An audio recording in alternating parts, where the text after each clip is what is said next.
Now let's look at some chord symbols. A chord symbol is a letter, or sometimes a few different letters and symbols, that tells you what chord to play at a certain time. Or sometimes it is analyzing the chords that are being played. Let's look at this example. The first chord shown is a C major. The chord symbol for any major is just the letter of that. Or, for example, F sharp major would be indicated by just F sharp. The second chord we see is D minor, indicated by the letter D followed by a lowercase m. The lowercase m always indicates minor. The third chord is also a minor. This one is E minor, indicated by the lowercase m.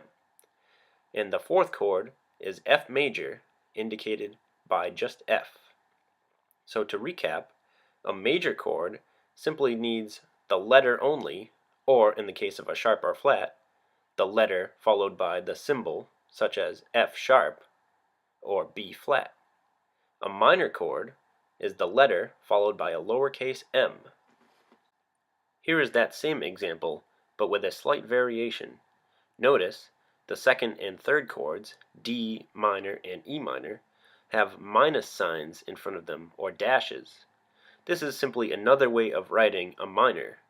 You could put D with a lowercase m, or D with that minus sign or dash.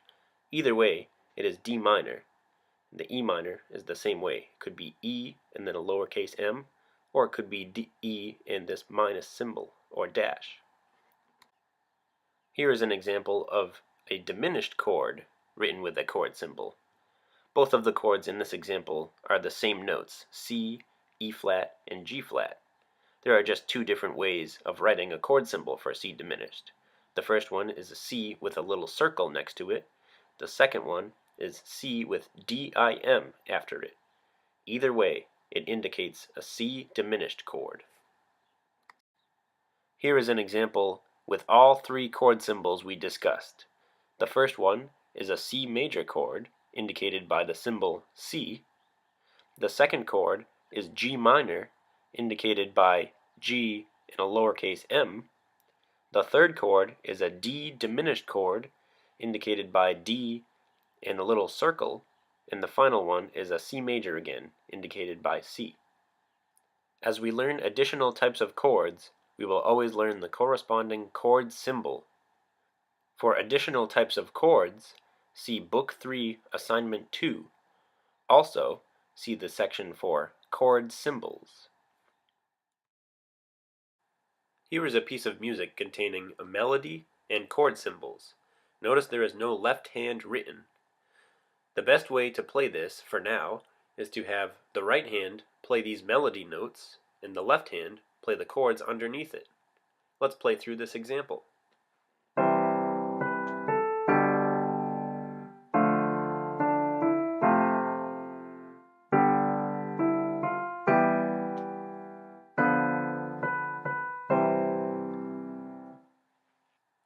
Notice that I played the chord at the exact same time as the note beneath it. When playing through a chord progression, such as this, it is helpful if you know all of your chord inversions. You do not necessarily need to play a root position chord for each one. You can always use whatever the nearest inversion is, or whatever inversion you are most comfortable going to. Generally, if you use the nearest inversion, it will make it sound smoother overall. Sometimes a specific inversion will be called for. To show this, we use slash chords. The first example here is C/E. This means to play a C major chord, indicated by the first note, and the bottom note will be E, indicated by the second note after the slash. So you would play an inversion of C major that has E as the lowest note. If you know your inversions, you'll know that there's one that is E, G, C. That is the correct inversion to play. Let's look at the second chord symbol. It says G/D. This means to play a G major chord with D as the lowest note. If you know your inversion of that, it is D, G, B. Let's play through this example.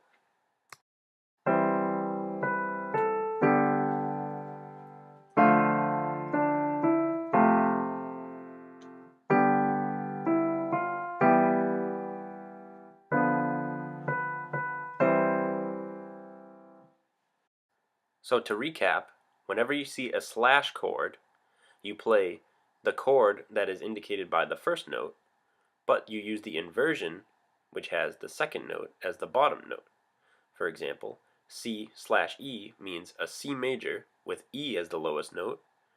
Another example would be B diminished/D would mean to play a B diminished chord with D as the bottom note. When there is no specific inversion called for, or no slash chord, you generally can use any inversion of the chord that you would like.